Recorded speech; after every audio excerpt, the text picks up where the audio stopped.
વડોદરાવાસીઓ કે જેમણે કાલે ચિંતા વચ્ચે આખો દિવસ પસાર કર્યો, આ વડોદરાવાસીઓ માટે હવે રાહતના સમાચાર આવી રહ્યા છે।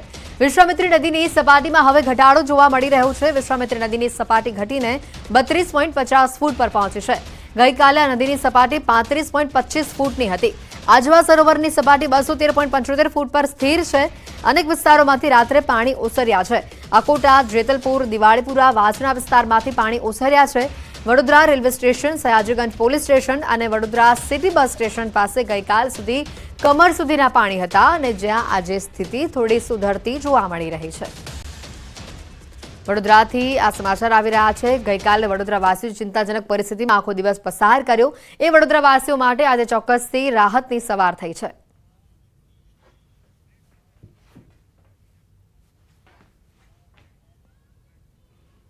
શહેરોમાં હાલ રોકાઈશું એક બ્રેક માટે, પરંતુ તે પહેલા નજર ટોપ 3 ખબરો પર। આજે કચ્છ, સૌરાષ્ટ્રમાં અતિ ભારે વરસાદની આગાહી। કચ્છમાં ભુજનું અમીરસર તળાવ છલકાયું। મહીસાગરનો કડાણા ડેમ 89.87% ભરાયો।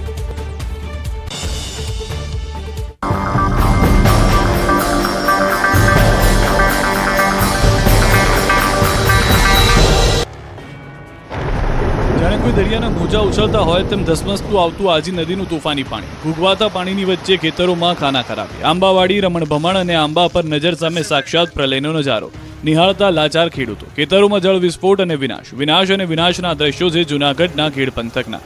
ઓજત નદીના ધસમસતા પાણીએ ખેડના ખેતરોની એવી હાલત કરી કાઢી કે આવી હાલત ખેડૂતોના ખેતરોમાં દ્રશ્યો જોઈને ખેડૂતો ખુદ રડી પડ્યા। ખેડૂતોના આંખમાંથી આંસુ સુકાઈ નથી રહ્યા। ખેડ પંથકમાં એવી તારાજી સર્જાઈ કે ખેતરો સાફ થઈ ગયા। પાણીનો પ્રચંડ પ્રવાહ એવો આવ્યો કે આંબો તો જળમૂળમાંથી ઉખડી ગયો।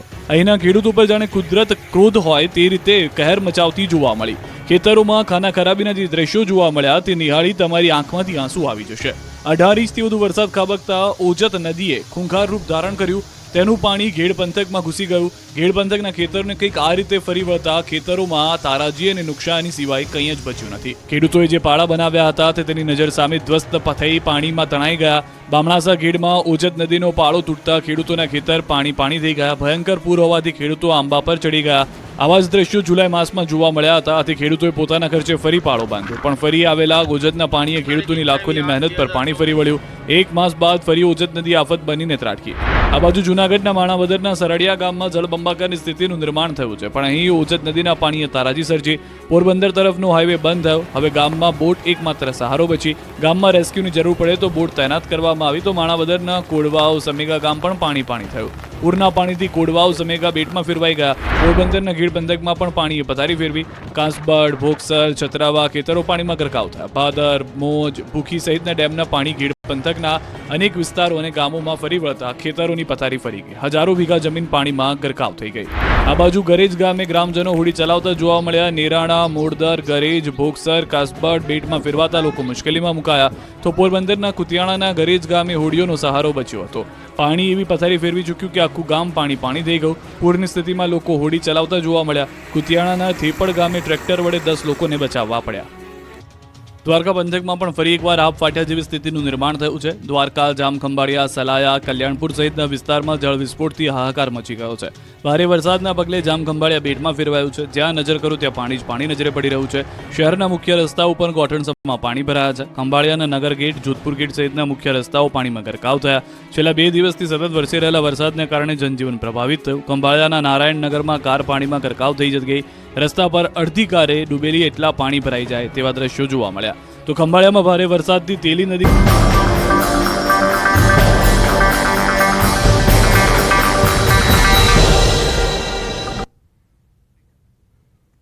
બ્રેક બાદ આપનું સ્વાગત છે અને હવે વાત કરીશું જળબંબાકારની પરિસ્થિતિમાં જીવ સટોસટનો ખેલ ખેલી બીજાના જીવ બચાવનારા દેવદૂતોની।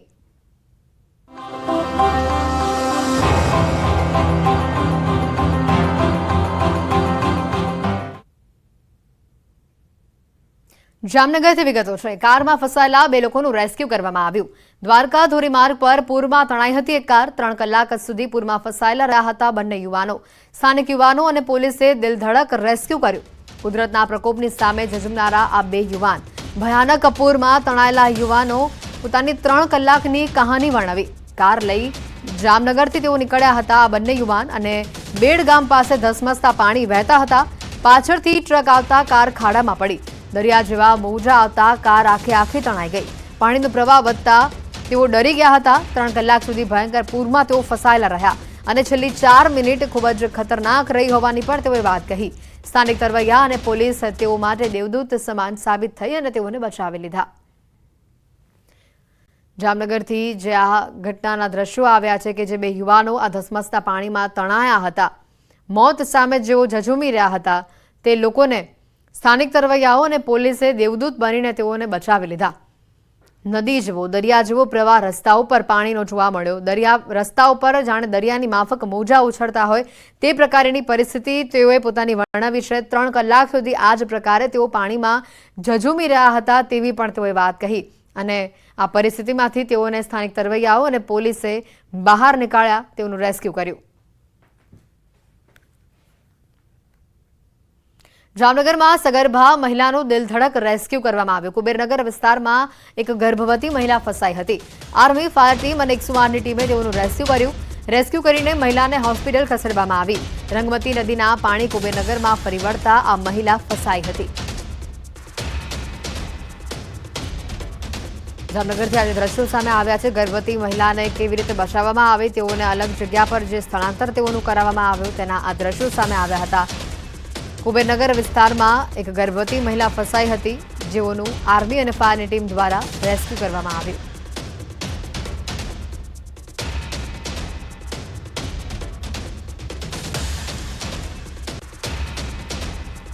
વડોદરાના આજે ઘણા વિસ્તારોમાં પાણી એના એ જ સ્થિતિમાં છે. ઘણા વિસ્તારો પાણીમાં હજી ડૂબેલા છે. ત્યારે એનડીઆરએફ અને એસડીઆરએફની ટીમ સહિત કોસ્ટગાર્ડની ટીમો રેસ્ક્યુ ઓપરેશનમાં કામે લાગી ગઈ છે. વડોદરામાં પાણીમાં ફસાયેલા લોકોને હેલિકોપ્ટરની મદદથી તેઓને બચાવવાની શરૂઆત કરવામાં આવી. હરણી વિસ્તારમાં હેલિકોપ્ટરથી રાહત સામગ્રી લોકો સુધી પહોંચાડવામાં આવી હતી. વહેલી સવારથી જ હરણી વિસ્તારના ફ્લેટ ઉપર પાણી અને ખોરાકની સામગ્રીઓ હેલિકોપ્ટર દ્વારા પહોંચાડવામાં આવી રહી છે.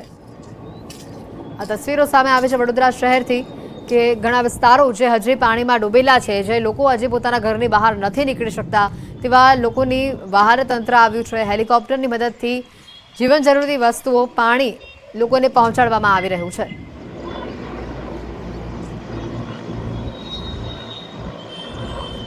તો દ્વારકામાં પાણીના પ્રકોપ વચ્ચે દેવદૂત બનીને પહોંચી એનડીઆરએફની ટીમ. કાળા ડિબાંગ વાદળો, ધોધમાર વરસાદ અને બીજી તરફ અંધારપટ અને ઘર ડૂબે તેટલા પાણીમાં એનડીઆરએફે રેસ્ક્યુ ઓપરેશન હાથ ધર્યું. દ્વારકાના આવડપરામાં મેઘ પ્રકોપ જોવા મળતા અનેક ઘરોએ જળ સમાધિ લીધી હતી અને જે બાદ એનડીઆરએફની ટીમે ઘરમાં ફસાયેલા લોકોનું દિલધડક રેસ્ક્યુ કર્યું, લોકોના દિલ જીતી લીધા.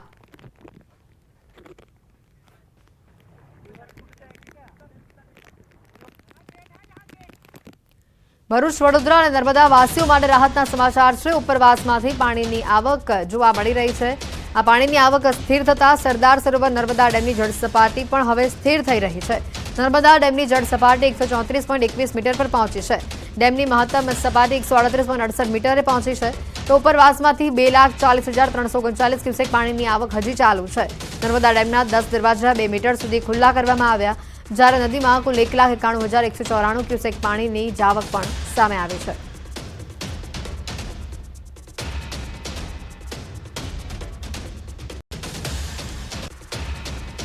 ખેડાના આંત્રોલીમાં ફસાયેલા લોકોનું રેસ્ક્યુ કરવામાં આવ્યું. 50થી વધુ લોકો સીમ વિસ્તારમાં ફસાયા હતા. એસડીઆરએફ, પોલીસ અને તંત્રની ટીમે તેઓનું રેસ્ક્યુ કર્યું. શેરડી નદીના પાણીથી આંત્રોલી ગામ બેટમાં ફેરવાયું છે.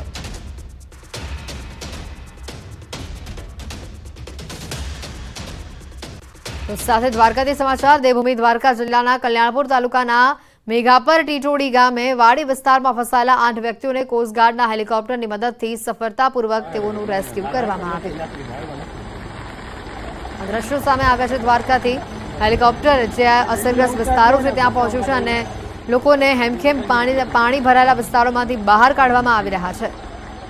હેલિકોપ્ટર દ્વારા દ્વારકા જિલ્લાવાસીઓનું રેસ્ક્યુ કરવામાં આવી રહ્યું છે. કલ્યાણપુરના મેઘાપર ટીટોડી ગામે આ રીતે રેસ્ક્યુ ઓપરેશન હાથ ધરવામાં આવ્યું. દ્વારકાની જે આ તસવીરો સામે આવી તે બાદ અન્ય પણ એક તસવીર છે કે જેમાં ટ્રેક્ટરની મદદથી લોકોને બહાર કાઢવામાં આવી રહ્યા છે. પાણી ભરાયેલા વિસ્તારોમાંથી લોકોને સ્થળાંતર કરવામાં આવી રહ્યું છે. જે પ્રભાવિત વિસ્તારો છે ત્યાંથી લોકોનું સ્થળાંતર કરવામાં આવી રહ્યું છે. મોટા વાહનો જે વિસ્તારમાંથી પસાર થઈ શકે એટલા પાણી અહીંયા ભરાયા છે અને હાલ ટ્રેક્ટરની મદદથી લોકોનું સ્થળાંતર કરવામાં આવી રહ્યું છે. દ્વારકાથી બંને તસવીરો હેલિકોપ્ટર અને ટ્રેક્ટરની મદદથી રેસ્ક્યુ કરવામાં આવ્યું.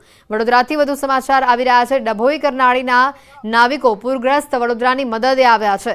નાવિકો દ્વારા 20 બોટ મોકલવામાં આવી. નર્મદા નદીમાંથી 20 બોટ બહાર કાઢવામાં આવી અને કરનાળી નાવિક સમાજના લોકો તેઓની મદદે આવ્યા. પૂરની સ્થિતિ વચ્ચે રેસ્ક્યુ કામગીરી માટે આ બોટ મોકલવામાં આવી હતી અને બોટની મદદથી લોકોનું રેસ્ક્યુ કરવામાં આવ્યું.